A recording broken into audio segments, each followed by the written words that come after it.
Ըստ իրավապահների իշխանությունը զավթելու նպատակով Գալստանյանը եւ խմբի մյուս անդամները պլանավորել են կատարել ահաբեկչություն, քաղաքացիական անձանց կյանքի զրկելու, առողջությանը ծանր կամ միջին աստիճանի ծանրության վնաս հասցնելու, խոշոր չափերի գույքային վնաս պատճառելու եւ այլ ծանր հետևանքներ առաջացնելու վտանգով զուգորդված հրավտանգ արարքներ։ Այդ խմբերը գործի էին անցնելու Գալստանյանի կառավարության դիմաց հավաքվելու կոչնչեցնելուց անմիջապես հետո։ Հարվածային խմբերը պետք է տեղակայված լինեին նախապես որոշված տեղերում եւ չպետք է միանային տեղի ունեցող հանրահավաքին։ Փոխարենը 24-ից 36 ժամվա ընթացքում հարվածային գործողությունների դիմեին եւ մայրաքաղաքում ու այլ բնակավայրերում անկառավարելի իրավիճակ առաջացնեին։ Մեքենաների բախումներ ստեղծելով, մեքենաներ վնասելով, կաթվածահար անելով հանրապետության ամբողջ երթևեկությունը, նաեւ օգտագործելով հազարավոր հրավտանգ միջոցները, իրականացնել պայթյուններ, վնասել էլեկտրաէներգիայի եւ ինտերնետ կապի սնուցման մալուխները, հրդեհել հասարակական սպասարկման կենտրոնները, արգելափակել ոստիկանության զորքերի տեղաշարժը։ Բագրատ Գալստանյանի փաստաբանը հաստատել է, որ ձայնագրություններն իրական են։ Սրբազան պայքար շարժման առաջնորդը կալանավորվել է 2 ամսով ահաբեկչություն նախապատրաստելու, զանգվածային անկարգություններ հրահրելու հոդվածներով։ Դատարանը բավարարել է նաև շարժման 14 մասնակցի կալանքի միջնորդությունները։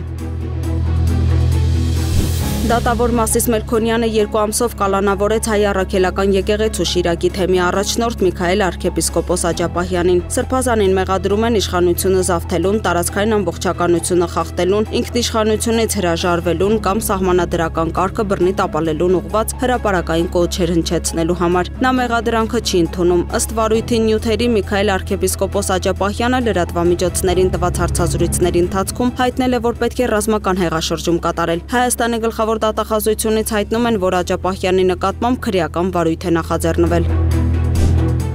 2025 թվականի հունիսի 26-ին համացանցում հրապարակված ձայնագրությունում առկա են առերևույթ փաստական տվյալներ այն մասին, որ մի խումբ անձինք գործելով նախնական համաձայնությամբ իրավաբանական հետևանքներ առաջացնելու նպատակով համացանցում տեղադրել են Նիկոլ Փաշինյանի հատուկ հանձնարարականը ԱԱԾ եւ քննչական պետերին վերտառությամբ արհեստական բանականության միջոցով ստեղծված կեղծ ձայնագրություն, որում Հայաստանի վարչապետն իբրև թե կոնկրետ քրեական վարույթներով հանձնարարություններ է տալիս Հայաստանի իրավապահ մարմինների ղեկավարներին։ Այդ մասին հայտնում են քննչական կոմիտեից։ Դեպքի առթիվ Հայաստանի գլխավոր դատախազությունից ստացված հաղորդման հիման վրա Հայաստանի քննչական կոմիտեում նախաձեռնվել է քրեական վարույթ։